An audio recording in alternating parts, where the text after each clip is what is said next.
Hello everyone. Welcome to Future Vision Study Center. இன்னைக்கு நம்ம வீடியோல என்ன பார்க்க போறோம் அப்படின்னு பார்த்தீங்க அப்படின்னா பிஜிடிஆர்பி சைக்காலஜில யூனிட் 6 எஜுகேஷன் மெத்தடாலஜில வந்து நம்ம யூனிட் 6 பார்க்க போறோம்.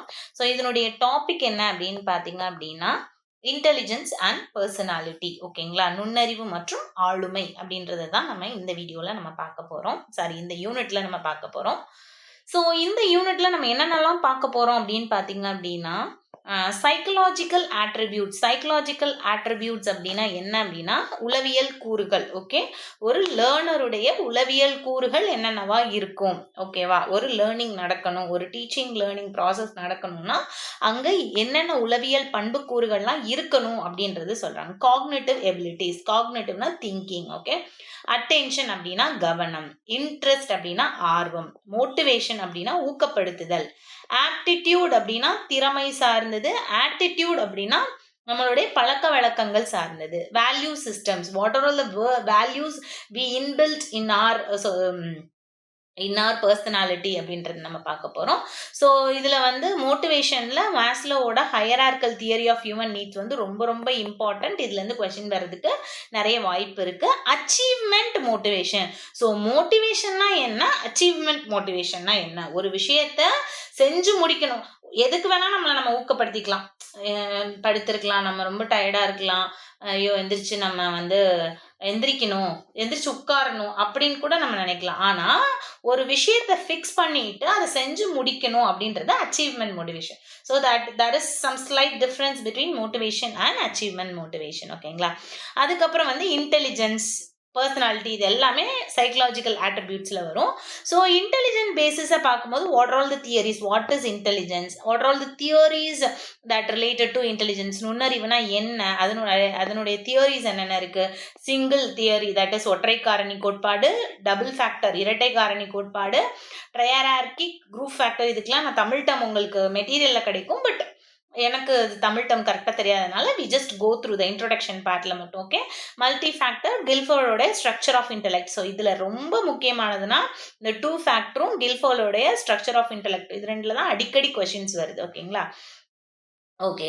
ஸோ அடுத்தது பார்த்தீங்க அப்படின்னா கார்டனரோட மல்டிபிள் தியரி. ஓகேங்களா, ஸோ ஒரு 8 or 9 வந்து மல்டிபிள் இன்டெலிஜென்ஸ் வந்து சொல்லியிருப்பாரு. அந்த குழந்தைங்களுக்கு எல்லாத்துக்குமே வந்து அதில் இருக்கும், 1 or 2 இருக்கும், காம்பினேட்டடாக இருக்கும், எல்லாமே இருக்காது, பட் அதில் நிறைய இருக்கிறதுக்கு வாய்ப்பு இருக்குது. அது இல்லாதது எதுன்னு கண்டுபிடிச்சி அதை நம்ம எப்படி பூஸ்ட் பண்ணணுமோ அதை பூஸ்ட் பண்ணும்போது ஒரு நல்ல சிட்டிசனை வந்து நம்ம வந்து இந்த சொசைட்டிக்கு கொடுக்கலாம் அப்படின்ற மாதிரி அந்த இது இருக்கும். அடுத்து இமோஷனல் இன்டெலிஜென்ஸ். ஓகே, ஸோ என்னதான் ஒரு லேர்னர்னு எடுத்துட்டோம்னா அறிவாக மட்டும் இருந்தாலும் பத்தாது, பண்புகள் மட்டும் இருந்தாலும் பத்தாது, ரெண்டுமே ஆளும் வளரணும் அறிவும் வளரணும், அதுதான் வந்து விஷயம் இல்லையா. ஸோ அந்த மாதிரி இமோஷன் இன்டெலிஜென்ஸ். ஓகேங்களா, அது என்னன்னு பார்ப்போம். அடுத்து கிரியேட்டிவிட்டி அண்ட் இன்டெலிஜென்ஸ், அது என்னன்னு பார்க்கலாம். IQ, intelligent quotient, EQ, emotional quotient, ரெண்டுமே முக்கியம். தென் இன்டெலிஜென்ஸை எப்படி அசஸ் பண்ணலாம், what are all the ways we can assess intelligence and understanding learning difficulties and learning disabilities. learning difficultyனா என்ன, learning disabilityனா என்ன அப்படின்னு சொல்லணும். ஓகேங்களா, ஸோ இன்டெலிஜென்ஸ் தியரிஸ் வந்து சிங்கிள் 2 ஃபேக்டர் தியரிஸ்லாம் இருக்குது. அதுக்கப்புறம் பார்த்தீங்க அப்படின்னா கார்டனருடைய multiple intelligence and emotional intelligence. அதுக்கப்புறம் பார்த்தீங்க அப்படின்னா creativity and intelligence, EQ, IQ, இதெல்லாம் ரொம்ப முக்கியம். அதுக்கப்புறம் வந்து learning disabilities, dyslexia, dyscalculia, dysgraphia, dyspraxia, இதெல்லாம் வந்து இதுலேருந்து கொஷின் வர்றதுக்கு வாய்ப்பு இருக்குது. பர்சனாலிட்டியோட தியரிஸ், ட்ரைட் தியரி, டைப் தியரின்னு 2 இருக்குது. இதில் 3 இருக்கும், இதில் 5 இருக்கும், டோட்டலி 8 தியரிஸ் வந்து ஞாபகம் வச்சுக்கணும். அதுக்கப்புறம் பார்த்தீங்க அப்படின்னா அசஸ்மெண்ட் ஆஃப் பர்சனாலிட்டி, எப்படி பர்சனாலிட்டியை ஒரு லேர்னருக்கோ இல்லை லேர்னிங் என்விரான்மெண்ட்லேயோ இதில் வந்து எப்படி நம்ம அதை அசஸ் பண்ணலாம் அப்படின்னு. அடுத்து mental health and mental hygienic ரொம்ப முக்கியம். Conflict and frustration, unrest and adjustment, defence mechanism ரொம்ப ரொம்ப முக்கியம். சிக்மண்ட் ஃப்ராய்டோடது கைடன்ஸ் அண்ட் கவுன்சிலிங் ரொம்ப ரொம்ப முக்கியம். ஓகே, ஸோ எந்த இடத்துல கொஷின் வரும், எந்த இடத்துல நீங்கள் கொஷின் பாயிண்ட் ஆஃப் வியூவில் படிக்கணும் அப்படின்றது எல்லாத்தையுமே நான் கிளாஸ் எடுக்கும்போது உங்களுக்கு நான் சொல்கிறேன். ஓகேங்களா, ஓகே. ஸோ இன்னைக்கு கிளாஸில் நம்ம என்ன பண்ண போகிறோம் அப்படின்னு பார்த்தீங்க அப்படின்னா சைக்கலாஜிக்கல் ஆட்ரிபியூட்ஸ் மட்டும்தான் நம்ம பார்க்க போகிறோம். ஓகேங்களா, So psychological இந்த வீடியோவில் இந்த psychological attributes. So what is cognitive ability? Attention என்ன? What are all the factors that affect attention? And what is interest? What are all the factors that affect interest? Motivation என்ன? Motivationல இருக்கிற மாஸ்லோவோட theory. Aptitude என்ன? Attitude என்ன? அது நம்மளுக்கு ரொம்ப நாளாவே நம்மளுக்கு அந்த கன்ஃபியூஷன் இருக்கும். What is aptitude and what is attitude? And value systems. அப்புறம் மாஸ்லோவோட ஹையரார்கல் தியரி வந்து பார்க்க முடிஞ்சா பார்த்துடலாம். அப்படி இல்லைன்னா அச்சீவ்மெண்ட் மோட்டிவேஷன்னா என்ன அப்படின்றத சைக்கலாஜிக்கல் ஆட்ரிபியூட்ஸ் மட்டும் பார்த்துட்டு தியரிஸ் எல்லாமே அடுத்தடுத்த வீடியோஸில் நம்ம பார்க்கலாம். ஓகேங்களா?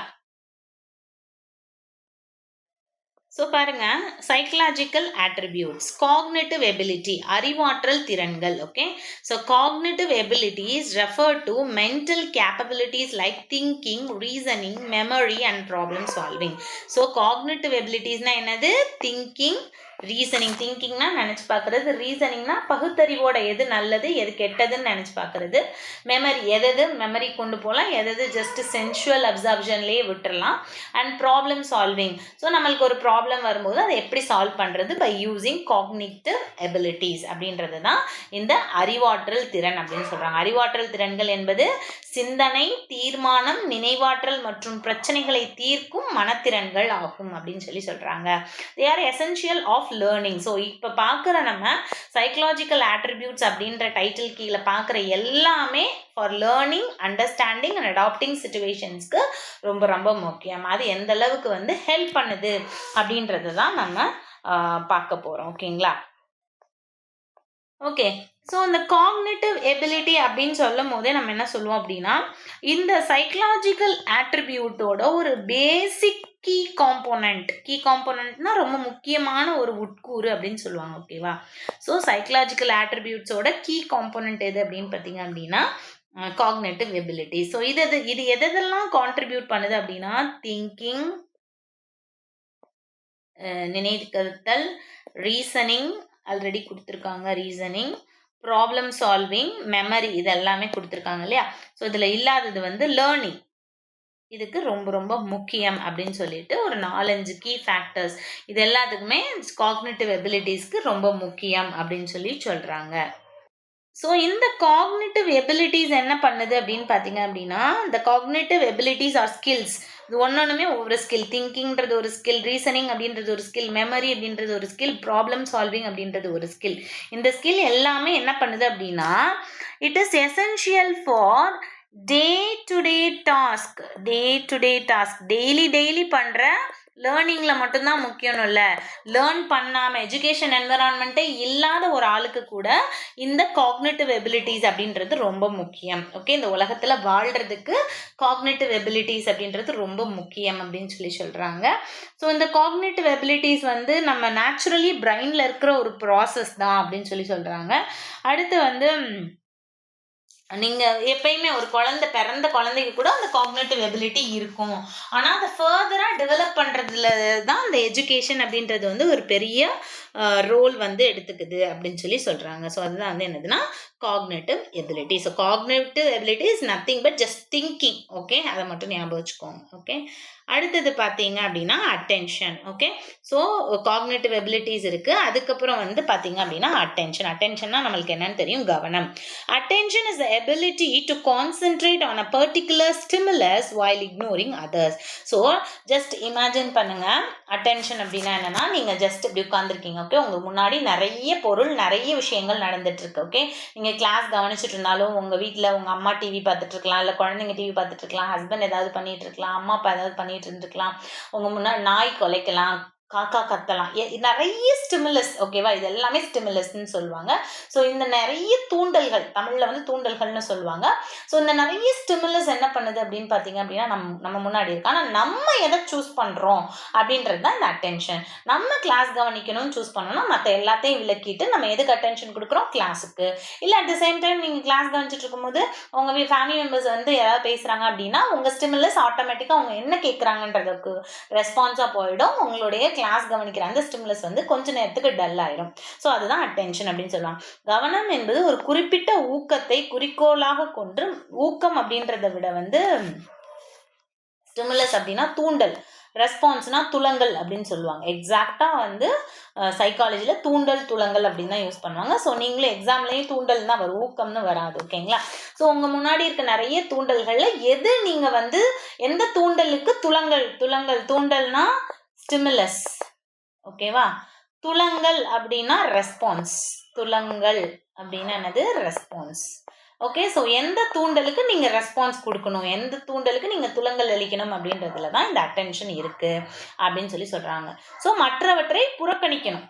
ஒன்றுக்கு மட்டும் நீங்கள் அட்டென்ஷன்றது ஒரு டைமில் ஒன்றுக்கு தான் கொடுக்க முடியும். இப்போ நான் இல்லை மேம் நான் வந்து டிவி பார்த்துட்டே எழுதிடுவேன் அப்படின்னா ரெண்டுமே உருப்படியாக நடக்காது. ரெண்டுலையுமே ஒரு ஆளால் அட்டென்ஷன் சொல்கிறாங்க, தசாவதானி ஒரே நேரத்தில் 10 வேலைகள் செய்வாங்க அப்படின்னு சொல்லிட்டு. But it may be very rare. In the context of normal human beings, in the context of learning, if ஒரு பர்சனால 2 டிஃப்ரெண்ட் ஸ்டிமுலஸ்க்கு வந்து அட் த டைம் வந்து ரெஸ்பான்ஸ் கொடுக்க முடியாது. அப்படி கொடுக்குறாங்க அப்படின்னா ரெண்டுக்குமே வந்து 100% அவங்களோட ரெஸ்பான்ஸ் இருக்காது அப்படின்னு அர்த்தம். Okay. It is selective, shiftable, necessary for effective learning. Okay. So attention இல்லாமல் அங்கே லேர்னிங் நடக்கிறதுக்கு வாய்ப்பே இல்லை அப்படின்னு சொல்கிறாங்க. ஸோ இது தேர்ந்தெடுக்கக்கூடியது.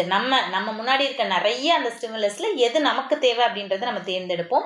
மாறக்கூடியது. நம்ம திடீர்னு கிளாஸ் கவனிச்சுட்டு இருப்போம், திடீர்னு அங்கே ஏதாவது சத்தம் டம்னு கேட்கும், நம்மளோட அட்டென்ஷன் அங்கே மாறும். அதுக்கப்புறம் திடீர்னு ஆர் யூ தேர் அப்படின்னு நான் கேட்பேன், அங்கேருந்து இங்கே மாறும். ஸோ அந்த மாதிரி மாறக்கூடியது அப்படின்னு சொல்லுவாங்க.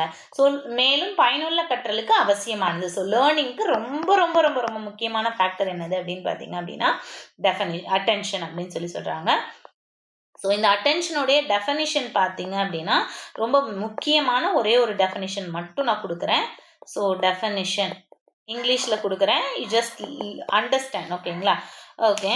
ஸோ இதில் ரொம்ப முக்கியமான ஒரு அட்டென்ஷனுக்கு கொடுத்துருக்க டெஃபனிஷன் என்ன அப்படின்னு பார்த்தீங்க அப்படின்னா, so William James. Okay. William James நிறைய பேர் கொடுத்துருக்காங்கப்பா, நான் ரொம்ப முக்கியமானது மட்டும் தான் கொடுக்குறேன். ஓகேவா? ஸோ வில்லியம் ஜேம்ஸ் என்ன சொல்லியிருக்காரு அப்படின்னு பார்த்தீங்க அப்படின்னா, whenever we are awake or conscious we seem to attending something or other. நம்ம எப்பெல்லாம் கான்ஷியஸாவோ முழிப்போடையோ இருக்கிறோமோ அப்பெல்லாம் நம்ம வந்து ஏதோ ஒரு ஸ்டிமுலஸை நம்ம என்ன பண்ணுறோம், மனசில் வச்சுட்டு attention கொடுக்குறோம். Okay. So William James said that field of attention and consciousness are not identical. Okay. என்னதான் நம்ம கான்ஷியஸில் இருக்கும்போது அட்டென்ஷன் கொடுத்தாலுமே அட்டென்ஷனும் கான்ஷியஸும் ஒன்னா அப்படின்னு கேட்டால் இட் இஸ் டிஃப்ரெண்ட் அப்படின்னு சொல்லியிருக்காரு. சொன்னது யாரு? William James. ஓகேவா? ஸோ இது தவிர வேற இன்னொரு இம்பார்ட்டன்ட் அப்படின்னு பார்த்தீங்க அப்படின்னா மெக்டுகல் அப்படின்ற அவர் வந்து என்ன சொல்லியிருக்காரு அப்படின்னு பார்த்தீங்க அப்படின்னா, அட்டென்ஷன் அஸ் ஸ்ட்ரைவிங் டு காக்னைஸ்.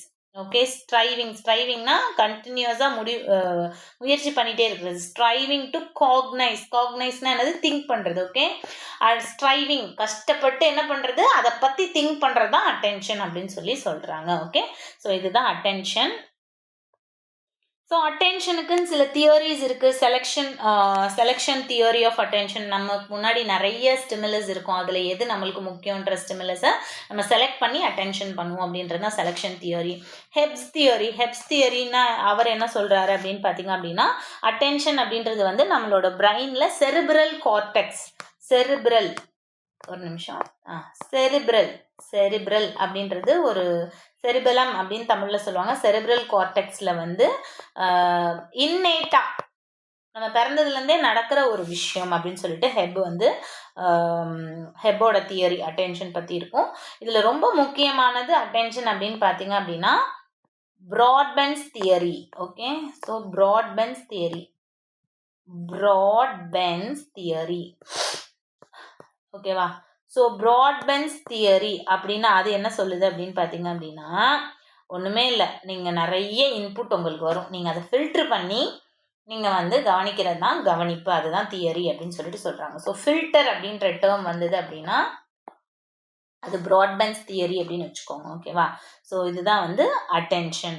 அட்டென்ஷனை வந்து 2 ஃபேக்டர்ஸ் வந்து தீர்மானிக்குது. அகக்காரணி, புறக்காரணி. அகக்காரணியா நமக்குள்ள இருக்கிறது.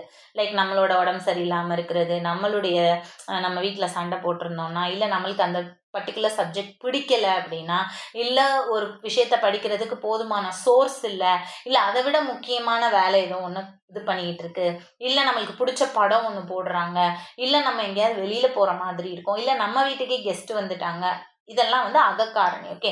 ஸோ புறக்காரணிகள் அப்படின்னா அது மேபி இன்ட்ரெஸ்டிங்காக இல்லாமல் இருக்கலாம், ரொம்ப போரிங்கான டாப்பிக்காக இருக்கலாம், அண்ட் புரியாமல் இருக்கலாம். இந்த மாதிரி வந்து புறக்காரணிகள் அகக்காரணிகள் அப்படின்னு 2 இருக்குது.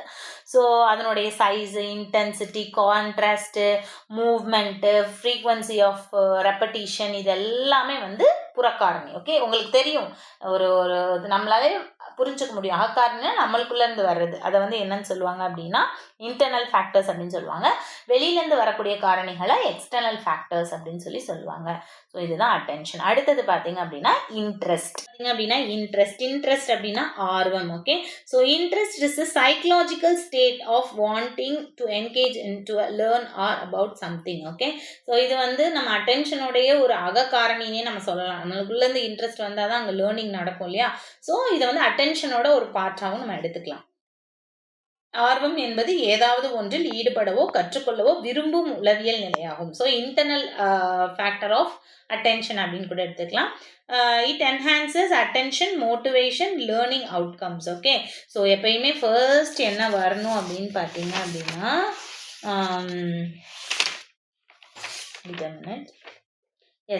என்னோட ப்ரிப்ரேஷனில் ஃபர்ஸ்ட் நம்ம எப்பயுமே என்ன பண்ணணும் அப்படின்னு பார்த்தீங்க அப்படின்னா, நம்மளுக்கு ஒரு மோட்டிவேஷன் இருக்கணும். ஓகேவா? ஸோ எதுவுமே எந்த செயலை செய்கிறதுக்குமே முதல்ல ஒரு மோட்டிவேஷன் இருக்கணும். அந்த மோட்டிவேஷன் வந்தால் இன்ட்ரெஸ்ட் தானாக வரும். ஓகேவா? ஸோ இந்த இன்ட்ரெஸ்ட் வந்தால் அட்டென்ஷன் தானாக கிடைக்கும். இந்த அட்டென்ஷன் கிடைச்சா தானாக லேர்னிங் நடக்கும். அட்டென்ஷன் இருந்தாவே தானாக லேர்னிங் நடக்கும். லேர்னிங் இருந்தால் மெமரி இருக்கும். மெமரி வந்து ஒரு அச்சீவ்மெண்ட் மோட்டிவேஷனை க்ரியேட் பண்ணும். ஸோ அது மூலயமா அதில் வந்து அதனால நம்மளுக்கு இன்டெலிஜென்ஸ் கிடைக்கும். ஸோ இன்டெலிஜென்ஸ் கிடைச்சா பர்சனாலிட்டி நல்லா இருக்கும். ஓகே. ஸோ பர்சனாலிட்டி நல்லா இருந்தால் நம்மளோட வேல்யூ சிஸ்டம் வந்து நல்லா இருக்கும். Value system. ஓகே. ஸோ இதுதான் வந்து cognitive attributes, psychological attributes of learning அப்படின்னு சொல்லிட்டு இதுதான் நம்ம சொல்லுவோம். ஸோ ஃபர்ஸ்ட் நம்ம வந்து அட்டென்ஷன் பார்த்தோம். இன்ட்ரெஸ்ட் இதில் முக்கியமானது. இதுக்கடுத்து தான் இது வரணும்லாம் அவசியம் இல்லை. வாட் இஸ் வாட் அப்படின்னு தெரிஞ்சு வச்சுக்கோங்க. ஓகேங்களா? ஸோ இன்ட்ரெஸ்ட் வந்து இது கவனம், ஊக்கம் மற்றும் கற்றல் முடிவுகளை மேம்படுத்துகிறது அப்படின்னு சொல்கிறாங்க. ஸோ அடுத்தது பார்த்தீங்க அப்படின்னா மோட்டிவேஷன். ஆக்சுவலாக இதை தான் ஃபர்ஸ்ட் நம்ம படிச்சிருக்கணும், but still okay. So motivation அப்படின்றது ஊக்கம் அப்படின்னு சொல்கிறாங்க. Motivation is a internal drive that initiates, sustains and directs behaviour. So ஒரு நடத்தையை தூண்டி தொடரச் செய்து வழி நடத்தி அதனுடைய முடிவுக்கு சக்ஸஸ்ஃபுல்லாவோ அன்சக்ஸஸ்ஃபுல்லாவோ கூட்டிகிட்டு போகிறது எது அப்படின்னு பார்த்தீங்க அப்படின்னா மோட்டிவேஷன் அப்படின்னு சொல்கிறாங்க. ஸோ மோட்டிவேஷனுக்கு தமிழ் என்ன சொல்கிறாங்க? ஆற்றல் அப்படின்னு சொல்கிறாங்க. Okay. It can be intrinsic. அது வந்து லைக் அட்டென்ஷன் மாதிரியே தான். இது இன்ஸ்டர்னிக் அப்படின்னா உள்ளிருந்து வர உட்புற தூண்டுதல் அப்படின்னு சொல்கிறாங்க. எக்ஸ்டர்னிக் அப்படின்னா வெளிப்புற தூண்டுதல் இருக்கலாம். ஸோ உட்புற தூண்டுதல்லாம் என்னன்னு நம்ம சொல்லுவோம்? நம்மளே மோட்டிவேட் பண்ணிக்கிறது. நம்மளுக்கு இப்போ ஃபார் எக்ஸாம்பிள் நம்ம படிக்க உட்காரோம், நம்மளுக்கு இன்ட்ரெஸ்ட் இல்லை, அப்போ நம்ம என்ன பண்ணுறோம்? இல்லை நம்ம படிக்கணும், this is our last chance, we have to, anyway we have to, எங்கே போனாலும் கஷ்டப்பட தான் செய்யணும், அதுக்கு இப்போ உட்காந்து கஷ்டப்பட்டுட்டோம்னா நம்ம ஃபியூச்சர் ஜென்ரேஷனே நல்லாயிருக்கும். நம்மளே மோட்டிவேட் பண்ணிக்கிறது தான் இன்டர்னல். இதே இது வெளியில் இப்போ நான் உங்களை மோட்டிவேட் பண்ணுறேன், இல்லை வந்து சொல்கிறாங்க ஏதோ ஒரு விஷயத்தை பார்க்கறதுனால நீங்கள் மோட்டிவேட் ஆகுறீங்க அப்படின்னா அது எல்லாமே எக்ஸ்டர்னல் மோட்டிவேஷன் அப்படின்னு சொல்லுவாங்க. ஓகேவா? ஸோ மோட்டிவேஷனுக்கு நம்மளுக்கு வந்து என்ன கொடுத்துருக்காங்க அப்படின்னா இது டெஃபினிஷன் கொடுத்துருக்காங்க. ரொம்ப ஃபேமஸ். இது வந்து க்ரோ அண்ட் க்ரோவோட டெஃபினிஷன். க்ரோ அண்ட் க்ரோ அவர் என்ன சொல்லியிருக்காரு அப்படின்னு பார்த்தீங்க அப்படின்னா, motivation is consider with the arousal of interest in learning and to the extent is basic to learning. So ஒரு இன்ட்ரெஸ்ட், ஒரு லேர்னிங்க்கோ ஏதோ ஒரு விஷயத்துக்கு, நம்ம இங்கே எஜுகேஷன் சைக்காலஜி படிக்கிறனால லேர்னிங்னு வருது. ஓகே, ஸோ ஏதோ ஒரு விஷயத்துக்கு நம்மளை செய்ய தூண்டுற ஒரு விஷயம் தான் என்னது அப்படின்னு சொல்லிட்டு நம்ம மோட்டிவேஷன். அது சொல்கிறது தான் யார் அப்படின்னா க்ரோ அப்படின்னு சொல்கிறாரு. ஸோ கேரக்டரிஸ்டிக் ஆஃப் மோட்டிவேஷன் அப்படின்னு பார்க்கும்போது இது வந்து ஒரு சைக்கலாஜிக்கல் ப்ராசஸ், மன உளவியலோட சேர்ந்த ஒரு ப்ராசஸ் அப்படின்னு சொல்கிறாங்க. இது இன்டர்னலாகவும் நடக்கலாம், எக்ஸ்டர்னலாகவும் நடக்கலாம் அப்படின்னு சொல்கிறாங்க. இது வந்து ஒரு எனர்ஜியை கிரியேட் பண்ணி ஒரு மொபிலைசேஷன் வந்து கொண்டு வருது. ஸோ வந்து இது இன்டர்னலாகவும் நடக்கலாம், எக்ஸ்டர்னலாகவும் நடக்கலாம். அது இன்டர்னலாகவும் எக்ஸ்டர்னலாகவும் நடக்கும்போது நம்மளுடைய நிலைமையிலேருந்து நம்ம என்ன பண்ணியிருப்போம் அப்படின்னா மொபிலைசேஷன், இங்கே நம்ம இப்போ நான் இங்கே உட்காந்து நான் படிக்கணும் அப்படின்னு நினைக்கிறேன். ஸோ கண்டிப்பாக அதை நான் படிக்கிறதுனால எனக்கு ஒரு வேலை கிடைக்குதோ இல்லையோ, I will improve my knowledge இந்த பர்டிகுலர் டாபிக். ஏதாவது கொஞ்சமாவது நம்ம கற்றுருந்துருப்போம்ல. ஸோ நம்ம இருக்கிற இடத்த விட்டு கொஞ்சம் முன்னாடி நம்ம மொபிலைசேஷன் ஆயிருப்போம். சோஷியல் மொபிலிட்டின்னு நம்ம படித்தோம் இல்லையா யூனிட் செகண்டில் எஜுகேஷனில் வந்து. அதாவது அவங்க இருந்த நிலைமையிலேருந்து ஒரு நல்ல ஒரு எக்ஸாம் எழுதி அவங்க ஃபியூச்சர் ஜென்ரேஷன் வந்து வேற ஒரு இதுக்கு போவாங்க. So that is called social mobilisation அப்படின்னு சொல்கிறாங்க. இந்த மோட்டிவேஷன் வந்து சைக்கலாஜிக்கல் மொபிலைசேஷனுக்கு நம்மளுக்கு ஹெல்ப் பண்ணுது அப்படின்னு சொல்கிறாங்க. அண்ட் இது வந்து ஒரு பொருளின் மேலே ஒரு லேர்னருக்கு இருக்கிற அட்டென்ஷனை சஸ்டெயின் பண்ணுறதுக்கு, தொடர்ந்து அந்த அட்டென்ஷன் வந்து இருக்கிறதுக்கு உதவுது அப்படின்னு சொல்கிறாங்க. ஓகேவா? So types of motivation, as I said earlier, 2 types of motivation இருக்குது. One is insternic, that is internal, and the externic, that is come from outside. ஓகேங்களா? ஸோ இதுதான். ஓகே, அடுத்தது பார்த்தீங்க அப்படின்னா ஆப்டிடியூட். ஓகே, ஸோ ஆப்டிடியூட் அப்படின்னா என்னன்னா, ஒரு விஷயத்துல ஒரு மனுஷனுக்கு இருக்கிற திறமையை தான் என்னன்னு சொல்லுவோம் அப்படின்னா ஆப்டிடியூட் அப்படின்னு சொல்லுவோம். ஆட்டிடியூட் அப்படின்னா அவன் சரியான ஆட்டிடியூட் பிடிச்சவன், அவனுடைய பழக்க வழக்கங்கள், குணநலன்கள், அதுதான் ஆட்டிடியூட். ஓகே, ஆப்டிடியூட் அப்படின்றது இயல்பு திறன், ஆட்டிடியூட் அப்படின்றது மனப்பாங்கு. Okay, so aptitude is a natural ability to learn or succeed in specific area. ஒரு விஷயத்துல அவங்க சக்சீட் பண்றதுக்கு அவங்களுக்கு என்ன திறமை இருக்கு அப்படின்றது தான் ஆப்டிடியூட். ஆட்டிடியூட் அப்படின்னா என்னன்னா, attitude is learned tendency to respond positively or negatively to a person, to object or an idea. ஒரு ஐடியாவுக்கோ, ஒரு பர்சனுக்கோ, ஒரு திங்குக்கோ எப்படி அவங்க ரியாக்ட் பண்றாங்க, பாசிட்டிவாவோ நெகட்டிவாவோ எப்படி ரியாக்ட் பண்ணாமே அந்த ஆட்டிடியூட் அப்படின்னு தான் சொல்லுவாங்க. ஸோ ஆப்டிடியூட், இயல்பு திறன் என்பது ஒரு குறிப்பிட்ட துறையில் கற்றல் அல்லது வெற்றி பெறும் இயற்கை திறனாகும் சொல்றாங்க. It is used career guidance and identification. So எதுக்கு இந்த ஆப்டிடியூட் யூஸ் ஆகுது அப்படின்னு பார்த்தீங்க அப்படின்னா, இந்த ஆப்டிடியூடை நம்ம வந்து மெஷர் பண்ணுறது மூலயமா அவங்க ஃப்யூச்சரில் என்னவா இருப்பாங்க. ஆட்டிடியூடில் ஃப்யூச்சர் இது தெரியாது, ப்ரெசன்ட் இது மட்டும்தான் அவங்களுக்கு கண்டிப்பாக கொடுக்கும். ஸோ ஆப்டிடியூடில் தான் அவங்களுடைய future learnings, future experience, future characteristic எப்படி இருக்கும் அப்படின்றத இந்த ஆப்டிடியூடை, ஒரு மனுஷனோட ஆப்டிடியூடை டெஸ்ட் பண்ணுறது மூலயமா கண்டுபிடிச்சிடலாம். ஸோ அதனால தான் பேங்கிங் எக்ஸாம், இப்போ ஈவன் நம்ம பிஜிடிஆர்பிலே கூட ஒரு ஆப்டிடியூடு குவான்டிடேட்டிவ் மேத்ஸ் வந்து நம்மளுக்கு இன்ட்ரடியூஸ் பண்ணியிருக்காங்க. சைக்காலஜியில் ஜிகேல 9th யூனிட்னு நினைக்கிறேன். ஸோ இது வந்து நம்ம ஃபியூச்சரில் நம்ம ஒரு டீச்சராக உள்ளே போயிட்டோம், போகிறதுக்கு ஓகே. இவங்க ஃபியூச்சரில் எப்படி இருப்பாங்க, இதே மாதிரி தான் இருப்பாங்களா, இல்லை இவங்களுடைய இன்டெலிஜென்ஸ் வந்து வளருமா அப்படின்றத இந்த ஆப்டிடியூட் டெஸ்ட் வச்சு கண்டுபிடிச்சிடலாம் அப்படின்னு சொல்கிறாங்க. ஸோ அடுத்தது பார்த்தீங்க அப்படின்னா ஆட்டிடியூட். ஸோ இது வந்து நேர்மறையாகவோ எதிர்மறையாகவோ கற்றுக்கொண்ட மனநிலைக்கு ஏற்றாப்புல அவங்க எப்படி பிஹேவ் பண்ணுறாங்க அப்படின்றத பொறுத்து தான் இந்த ஆட்டிடியூட் வந்து இருக்கு. ஓகேங்களா? ஸோ அடுத்தது பார்த்தீங்க அப்படின்னா வேல்யூ சிஸ்டம். ஸோ இதில் நிறைய இன்னும் இருக்கு, இன்டெலிஜென்ஸ், பர்சனாலிட்டி, இதெல்லாம் நம்ம தனித்தனியாக பின்னாடி பார்க்கறதுனால இதை உங்களுக்கு வந்து கொடுக்கல. ஓகேவா? ஸோ வேல்யூ சிஸ்டம்ஸ், மதிப்பீட்டு முறைமை. வேல்யூ சிஸ்டம்ஸ் அப்படின்னா என்ன அப்படின்னா, நம்ம ஒரு லேர்னிங், இந்த மாதிரி லேர்னிங்லாம் நடந்திருக்கும்ப்பா. ஓகேவா? அட்டென்ஷன் வச்சு, இன்ட்ரெஸ்ட் வச்சு, மோட்டிவேஷன் வச்சு ஒரு லேர்னிங், காக்னிட்டிவ் எபிலிட்டி வச்சு ஒரு லேர்னிங் நடந்துருச்சு. அந்த லேர்னிங் நம்மளுக்கு என்ன வேல்யூவை கொடுத்துச்சு இந்த சொசைட்டியில் அப்படின்றது தான் இந்த வேல்யூ சிஸ்டம், வேல்யூ மதிப்பீட்டு முறை அப்படின்னு சொல்கிறோம். ஸோ இது வந்து படித்து தான் இந்த மதிப்பீட்டு முறை வருன்றது இல்லை, நிறைய பார்த்தும் வந்து மதிப்பீட்டு முறையை நம்ம கற்றுக்கலாம் அப்படின்னு சொல்கிறாங்க. So value systems are a set of personal and societal beliefs. Okay, so என்னோட பர்சனல் பிஹேவியர், பிலீவ்ஸும் நான் சொசைட்டியில் என்ன நம்புகிறேன், என்ன எப்படி பிஹேவ் பண்ணுறேன் அப்படின்றதையும் இந்த வேல்யூ சிஸ்டம் தான் ஃபிக்ஸ் பண்ணுது அப்படின்னு சொல்கிறாங்க. What is right, what is good, what is important எல்லாத்தையுமே வந்து இந்த வேல்யூ சிஸ்டம் தான் வந்து நம்மளுக்கு சொல்லி கொடுக்குது அப்படின்னு சொல்கிறாங்க. ஸோ மதிப்பீட்டு முறைமை என்பது எது சரி, எது நல்லது, எது முக்கியமானது என்ற நம்பிக்கைகளின் தொகுப்பு அப்படின்னு சொல்கிறாங்க. They guide individual actions and moral development. So ஒரு இண்டிவிஜுவலுடைய ஒரு குணநலனை ஃபிக்ஸ் பண்ணுறது எது அப்படின்னு பார்த்தீங்க அப்படின்னா இந்த வேல்யூ சிஸ்டம் அண்ட் மாரல் டெவலப்மெண்ட்டையும். ஏன்னா இப்போ இருக்க சூழ்நிலையில் வந்து நம்மளுக்கு வெறும் கல்வி மட்டும் இருந்தால் போதுமா, இன்டெலிஜென்ஸ் மட்டும் இருந்தால் போதுமானா, இதுக்கு முன்னாடி நம்ம படித்தோம்ல அது எல்லாமே it is related with intelligence. Okay, motivation and interest, attention, இது எல்லாமே it is related to intelligence. இந்த வேல்யூ சிஸ்டம் அப்படின்றது வந்து பர்சனாலிட்டியோட என்ன ஆகுது அப்படின்னு பார்த்தீங்க அப்படின்னா ரிலேட் ஆகுது. So since we are going to learn intelligence and personality in this unit, we are going to see what are all the psychological attributes related to intelligence, what are all the psychological attributed to personality அப்படின்றத நம்ம படிக்கணும். So intelligence கூட நம்மளுக்கு வந்து interest, அட்டென்ஷனு, motivation, aptitude வந்து பர்சனாலிட்டியில் வரும். Okay, aptitude, வேற என்ன, க்ரியேட்டிவிட்டி, இதெல்லாமே வந்து இன்டெலிஜென்ஸோட வரும். வேற பர்சனாலிட்டியில் பார்த்தீங்கன்னா ஆட்டிடியூட், வேல்யூ சிஸ்டம்ஸு, அதுக்கப்புறம் வந்து சோஷியல் ஸ்கில்ஸு, இதெல்லாமே வந்துட்டு பர்சனாலிட்டியில் வரும். ஓகேவா, அதெல்லாம் தனித்தனியாக படிக்கிறது தான் இந்த சைக்கலாஜிக்கல் ஆட்ரிபியூட்ஸ்.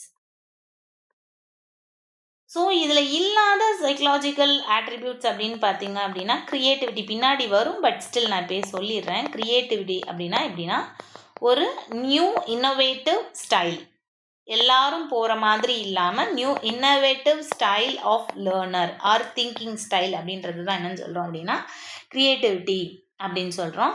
ஸோ அடுத்தது learning style.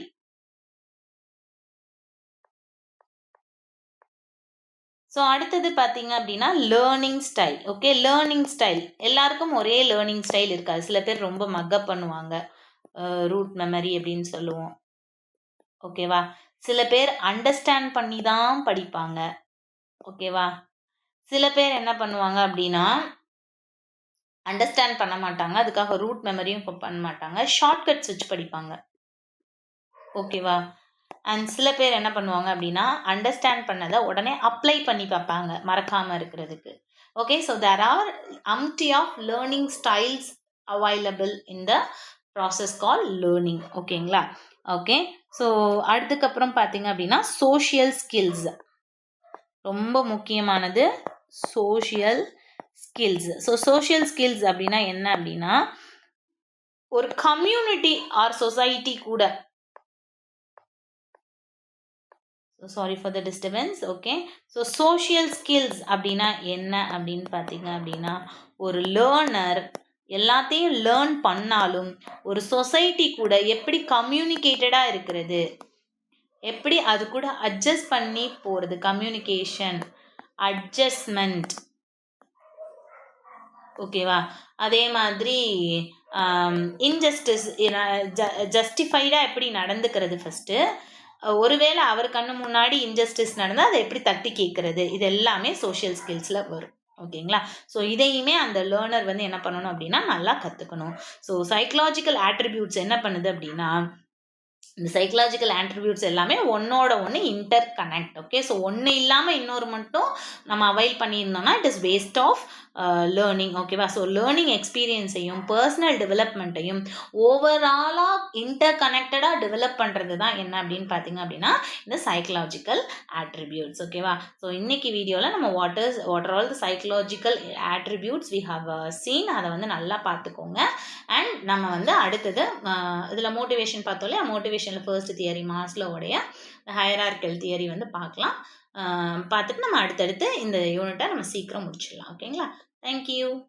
Future Vision Study Center, 2nd floor, ABK Maruti Plaza, opposite Hotel Lakshmi Prakash, SKS Hospital Road, New Bus Stand, Salem 4. For contact 90420 30163 and web address www.futurevision.ias.com.